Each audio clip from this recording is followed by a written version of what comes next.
donc regardons la capacité des ménages à acheter.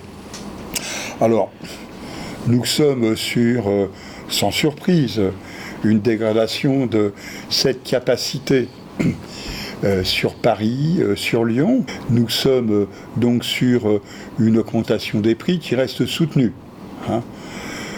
Et donc dégradation de la solvabilité de la demande. En revanche, sur les territoires qui sont les territoires qui jusqu'alors avaient connu une amélioration de la solvabilité de la demande, nous avons, du fait d'une progression des prix plus soutenue, à Toulouse ou à Nice, une dégradation de la capacité des ménages à acheter. Moins 2 mètres carrés ou moins 3,6 mètres carrés aujourd'hui par rapport à la situation d'il y a un an. Et Bordeaux, en revanche, où l'évolution des prix a fortement ralenti depuis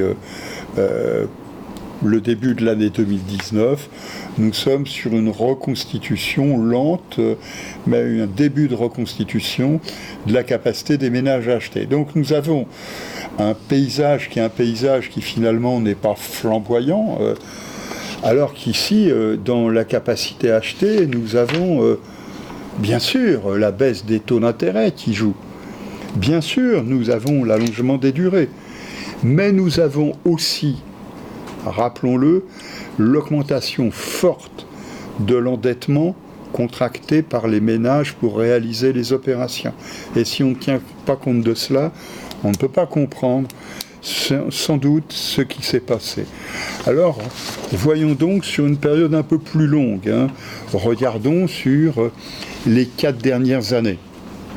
Alors, nous avons la variation de la surface achetable. Entre le deuxième trimestre 2015 et le deuxième trimestre 2019. Nous avons les villes, sur la droite, où nous avons une diminution de cette capacité, donc une diminution de la surface achetable, sans aucune surprise. Bordeaux, moins 12 mètres carrés. Paris, moins 8 mètres carrés. Brest, Rennes, moins 6, moins 7 mètres carrés. Et puis nous avons des effritements qui sont des effritements à Angers, à Lyon, au Mans, à Limoges, à Lille, à Caen. Voilà. Bon, là, sur des territoires qui sont des territoires qui ont connu des pressions sur les prix. Sur des territoires qui, de toute façon, pourtant, avaient bénéficié de l'évolution des conditions de crédit. Parce que les taux entre Paris et Lille, il n'y a pas beaucoup de différence. Entre Paris et Saint-Étienne, il n'y a pas beaucoup de différence. Si on tient compte de ce qui est comparable.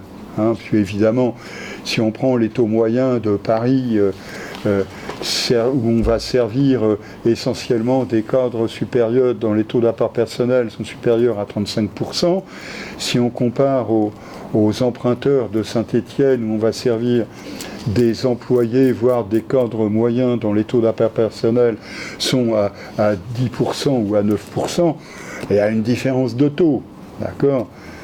Mais si on tient compte de cela, nous avons eu partout des améliorations des conditions de crédit dans des conditions comparables. Mais lorsque nous avons, comme à Toulon, comme à Perpignan, comme à Mulhouse, comme au Havre, une augmentation de la surface achetable au cours des 4 dernières années, c'est parce que sur ces territoires-là, nous avons eu des baisses de prix, des baisses de coûts d'opération réalisés. Et donc ça signifie que nous avons ici, évidemment, nous avons d'un côté, sur la droite, les villes où la surface achetable a baissé, et sur la gauche, les villes où les surfaces achetables ont cru. Bon. Alors, pour voir le lien entre l'augmentation de la surface achetable et puis l'augmentation ou l'évolution des coûts des opérations réalisées, voilà.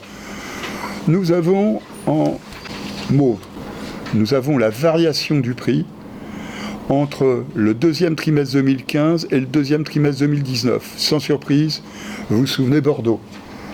Bordeaux, 38% d'augmentation des prix.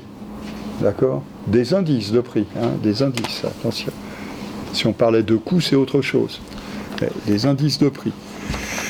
Et puis voilà, nous avons des augmentations sur Nantes, nous avons des augmentations sur Brest. Brest, allez hop, près de 20%, enfin 18%. Et donc maintenant, regardons la surface achetable. Eh bien, la surface achetable, elle évolue en sens inverse. Voilà, sans aucune surprise. Alors c'est intéressant parce que, regardons bien, nous avons Bordeaux. Et puis, nous voyons que plus le rythme de progression ralentit, plus la surface achetable s'accroît.